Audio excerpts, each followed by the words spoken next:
오늘 말씀은 사무엘하 14장 1절에서 24절까지 말씀인데요. 1절에서 11절까지만 읽도록 하겠습니다. 스루야의 아들 요압이 왕의 마음이 압살롬에게로 향하는 줄 알고 드고아의 사람을 보내 거기서 지혜로운 여인 하나를 데려다가 그에게 이르되 청하건대 너는 상주가 된 것처럼 상복을 입고 기름을 바르지 말고 죽은 사람을 위하여 오래 슬퍼하는 여인같이 하고 왕께 들어가서 그에게 이러이러하게 말하라고 요압이 그의 입에 할 말을 넣어 주니라.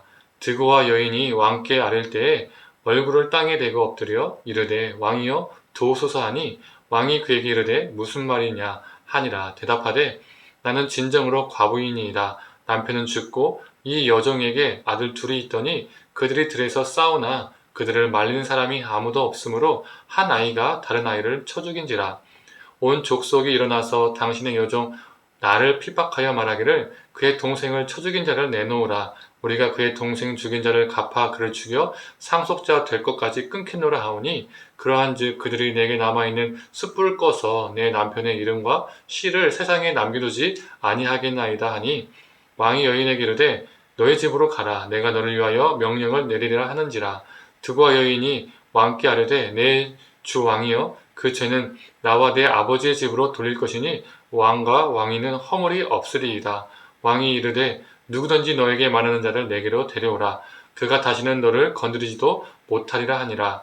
여인이 이르되 청하건대 왕은 왕의 하나님 여호와를 기억하사 원수 갚는 자가 더 죽이지 못하게 하옵소서. 내 아들을 죽일까 두렵나이다 하니 왕이 이르되 여호와께서 살아계심을 두고 맹세하노니 너의 아들의 머리카락 하나도 땅에 떨어지지 아니하리라 하니라. 아멘. 아침 묵상을 들으시는 모든 성도님들에게 하나님의 은혜가 있기를 간절히 소망합니다. 압살롬은 암논을 죽이고 구슬 땅으로 피신했습니다. 다윗은 이 압살롬을 두고 마음이 편치 않았습니다. 무거웠습니다. 정말 살인은 했지만 자신의 자식이기 때문에 그 마음이 편치 않았던 것이죠. 이 다윗의 고뇌를 요압이 알아차리고 지혜가 뛰어난 드고와 여인을 고용해서 거짓 연극을 준비합니다. 그녀는 아들 잃은 상주처럼 행세를 하며 다윗에게 도움을 청했습니다. 그녀는 자신이 과부라고 소개하고 두 명의 아들이 있는데 둘이 싸우다가 한 명이 죽고 한 아들만 살아남았다는 것이죠. 이 살아남은 아들이 살인을 저지른 겁니다. 이 사실을 알게 된 집안 사람들이 형제를 죽인 다른 아들, 그 남은 아들을 죽이려 한다고 말하고 있습니다. 이 남은 아들까지 죽으면 자신에게는 한 명의 자식도 자손도 남지 않으니 이 여인은 자신의 아들이 살인자지만 피부치기 때문에 살려달라는 거죠. 요압은 이 거짓 연극을 꾸미면서 다윗이 이 여인의 상황에 매우 공감할 것이라는 것을 알았습니다. 요압의 적중대로 그 거짓 계획은 먹혔습니다. 다윗은 그녀를 향해 너의 아들의 머리카락을 하나라도 상하지 않게 하겠다라고 약속합니다. 그때 그녀는 다윗에게 다른 사람의 아들조차도 살인죄를 사면해 줄 마음이 있는데 왜 당신은 당신의 아들인 압살롬에게는 그렇지 않느냐? 압살롬에게도 사면을 베풀어야 한다는 식의 이야기를 합니다. 그녀의 말을 듣고 다윗의 마음은 움직였고 압살롬을 궁으로 불러들입니다. 그런데 이 일로 무슨 일이 일어나죠? 진정으로 죄를 뉘우치지 않았던 이 압살롬을 다윗이 너무 쉽게 불러들였습니다. 그러나 압살롬이 꾀했던 것은 반란이었습니다. 오늘 본문에서 요압의 거짓에 주목해 보았으면 좋겠습니다. 그는 다윗의 마음을 헤아리고 가슴이 너무 아파서 이러한 계획을 준비했을까요? 그가 한 거짓말은 정말 하얀 거짓말이었을까요? 아닙니다. 요압은 권력력이 강하면서 사적인 감정이 상당히 우선이 되는 사람이었습니다. 아브넬의 사건을 통해서도 알 수가 있죠. 그가 아브넬을 죽인 이유는 두 가지라고 볼 수 있습니다. 먼저는 자신의 아우를 죽인 그 복수심 때문에 그를 죽였습니다.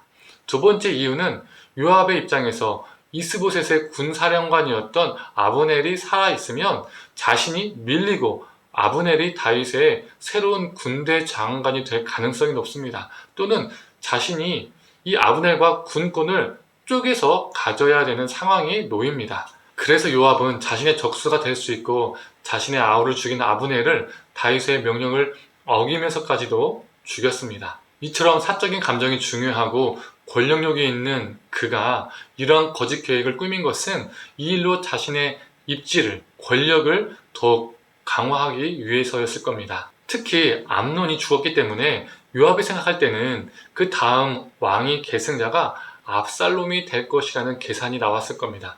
그래서 자신의 계획이 성공하면 자신의 공은 커지고 자신의 힘은 더욱더 강해질 것입니다. 그는 자신의 목적을 이루기 위해서, 자신의 욕망을 위해서, 자신의 뜻을 이루기 위해서 거짓을 꾸몄습니다. 이처럼 욕망이 커지면 거짓이 쉽게 나옵니다. 자신의 목적만이 중요하면 거짓도 서슴지 않게 됩니다. 이단들이 대표적인 예이잖아요. 자신들의 뜻과 욕망을 위해서 거짓 교리들을 만들어냅니다. 19절에서 20절을 보면 이 거짓 계획을 요압이 꾸민 것을 다윗도 눈치를 챕니다. 그러나 그 거짓을 묵인하고 심지어 다윗은 승인해 줍니다. 그래서 이후에 걷잡을 수 없는 반란이라는 사건이 일어나는 계기가 되죠. 오늘 본문은 욕심과 욕망을 위해서 거짓을 꾸미면 무서운 결과가 나온다는 것을 말해줍니다. 그러나 우리 그리스도인들은 욕망과 욕심을 위해서 거짓말하는 자가 아니라 하나님의 뜻을 위해서 참을 말하는 자들입니다. 참된 진리이신 예수 그리스도를 선포하는 자들입니다. 내 뜻과 내 욕심으로 인한 거짓은 죽음과 절망을 가져오지만 하나님의 뜻을 위한 참됨은, 거룩은, 성결은 생명을 불러일으킵니다. 성도님들, 요압처럼 욕망을 위해서 거짓을 일삼는 자가 아니라 하나님의 뜻을 위해서, 하나님의 영광을 위해서, 하나님 나라를 위해서 진리를 선포하고 예수 그리스도의 생명을 전하는 저와 성도님들 되기를 간절히 축원합니다. 함께 기도하겠습니다. 하나님, 요압은 자신의 힘과 욕망을 위해서 거짓 연극을 꾸몄습니다. 하나님, 욕망을 위해서 거짓을 일삼는 자가 아니라 하나님의 뜻을 위해서, 하나님의 나라를 위해서, 하나님의 영광을 위해서 참됨을 말하고 진리를 말하고 진리이신 예수 그리스도를 우리가 전파하며 살아가는 인생이 되게 하여 주시옵소서. 그런 인생을 통해서 하나님 나라가 확장되어지고 하나님의 그 생명의 역사가 넘쳐나게 하여 주시옵소서.